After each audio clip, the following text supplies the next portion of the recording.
छत्रपति संभाजी महाराज की, इन पर भी सियासत की शुरुआत, और वो भी एआईएमआईएम के चीफ असदुद्दीन ओवैसी के बयान से। उसके बारे में आपको बताएं, उससे पहले औरंगजेब की कब्र पर बहुत बड़ी चेतावनी वाली खबर है। विश्व हिंदू परिषद के विवेक कुलकर्णी ने औरंगजेब की कब्र पर बहुत बड़ी चेतावनी दी है। वो कह रहे हैं कि महाराष्ट्र के सभी जिलों में 17 मार्च को औरंगजेब की कब्र को हटाने के लिए प्रशासन को ज्ञापन दिया जाएगा, और अगर उसके बाद सरकार ने औरंगजेब की कब्र नहीं हटाई तो कारसेवा के जरिए औरंगजेब की कब्र हटाई जाएगी। उनसे पहले ओवैसी ने मस्जिद और मुसलमानों के हक की बात करते हुए संभाजी महाराज का जिक्र छेड़ा था, और उस जिक्र के बहाने असदुद्दीन ओवैसी ने आरएसएस और बीजेपी से लेकर प्रधानमंत्री नरेंद्र मोदी तक को घेरा था। उन्होंने कहा कि सावरकर और गुरु गोलवलकर ने संभाजी पर बहुत गलत बातें लिखी हुई हैं, ये इतिहास में दर्ज हैं। क्या प्रधानमंत्री नरेंद्र मोदी उनका समर्थन करते हैं? असदुद्दीन ओवैसी ने इस बयान ये जो दिया, इस पर बीजेपी ने कहा है कि सावरकर की सेवा को धार्मिक चश्मे से नहीं देखा जाना चाहिए। इसी घमासान में उद्धव शिवसेना के संजय राउत ने मोदी सरकार के कार्यकाल को औरंगजेब से भी खराब बता दिया है। इस पर बीजेपी उन्हें घेर रही है और पूछ रही है कि हर बात में औरंगजेब क्यों याद आ जाता है। लेकिन पहला सवाल तो यही है कि औरंगजेब की कब्र पर सियासत आखिरकार बेसब्र क्यों हो रही है?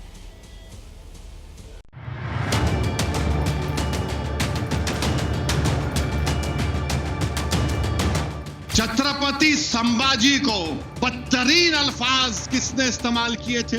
सावरकर ने छत्रपति संभाजी के खिलाफ बदतरीन अल्फाज इस्तेमाल किए गोलवालकर अपनी बंच ऑफ थॉट्स में। क्या वजीर आजम मुत्तफिक है?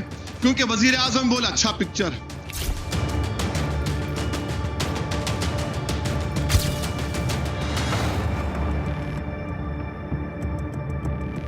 वीर सावरकर जी ने इस देश के लिए बहुत बड़ा योगदान है। उनकी सेवाओं को कोई एक धर्म के चश्मे से पहनकर देखना चाहे, हम उसमें कुछ कर नहीं सकते।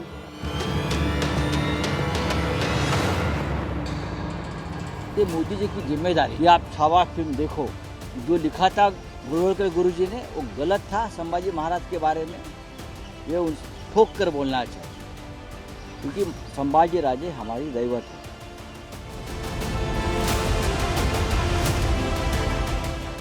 बहुत सारे लोग जो इस तरह से छत्रपति शिवाजी महाराज के खिलाफ बोल रहे हैं और संभाजी के खिलाफ बोल रहे हैं, जो वीडियो में आ रहा है, सोशल मीडिया पे है, अगर ऐसी चीज़ें देंगे तो एक कन्फ्यूजन पैदा होता है। इस पर कहीं ना कहीं सरकार को कुछ न कुछ कदम उठाना चाहिए। ऐसी चीज़ें इससे मीडिया से हटा दें या कुछ करें। ओवैसी साहब कुछ भी कहें, आरएसएस कुछ भी कहें, इस देश को धर्म के नाम पे लड़ाना ये सबसे बड़ा हानिकारक है। इंडिया का पूरा चरित्र क्रूर है। हिंदुओं का धर्मांतरण, मंदिरों को तोड़ना फोड़ना, ये कब्र पूरी तरह से उद्ध्वस्त हो, इस कब्र का कोई नामो निशान न रहे, ऐसी हम मांग करते हैं। ये मांग पूरी नहीं हुई तो हम लाखों की संख्या में संभाजी नगर की ओर चलेंगे, कार सेवा करेंगे और ये कब्र ध्वस्त करेंगे।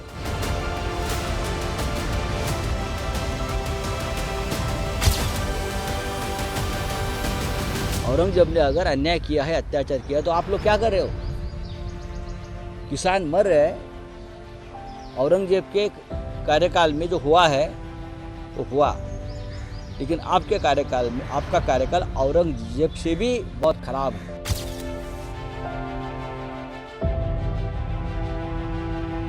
औरंगजेब के साथ इतना प्यार क्यों है? उनको हर बात में औरंगजेब क्यों याद आता है? ओवैसी जी को याद आई तो मुझे समझ में आता है, ये शिवसेना को भी, बाला साहब ठाकरे के परिवार को भी अब औरंगजेब याद आने लगा।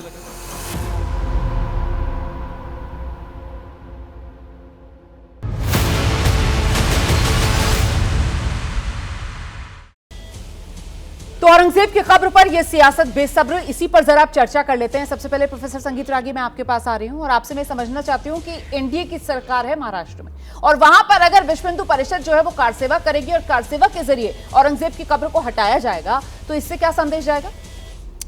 देखिए, मैं इसका आकलन तो नहीं कर रहा कि क्या इसका संदेश जाएगा, लेकिन ये बात तो सही है कि औरंगजेब एक आक्रांता था, एक बर्बर था जी, और इस देश के हिंदुओं की आस्थाओं के खिलाफ जाकर के हिंदुओं की मंदिर को तोड़ा, सही, लाखों लोगों को बलात् धर्म परिवर्तन कराया, उनकी हत्याएं की ऐसे क्रूर आदमी की मज़ार या उसके नाम पर रोड होना, उसके नाम पर गली मोहल्ले को होना, ये सब तो पहले आज़ादी के पश्चात ही हटाया जाना चाहिए था। ये दुर्भाग्य है, और लेकिन इस देश के सहिष्णु हिंदू का ये मन भी था, और कांग्रेस पार्टी जिन्होंने नायकत्व उनको दिया उनके कारण ये बचा रहा, नहीं तो इसको तो पहले ही हटा दिया जाना चाहिए था। अब आने वाले दिनों में यदि विश्व हिंदू परिषद ये फैसला लेती है कि हटाया जाना चाहिए तो मैं तो इसका स्वागत करूँगा।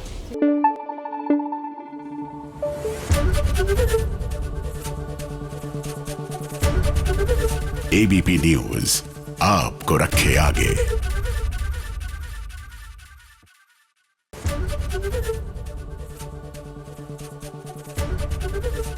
एबीपी गंगा, खबर आपकी, जुबान आपकी।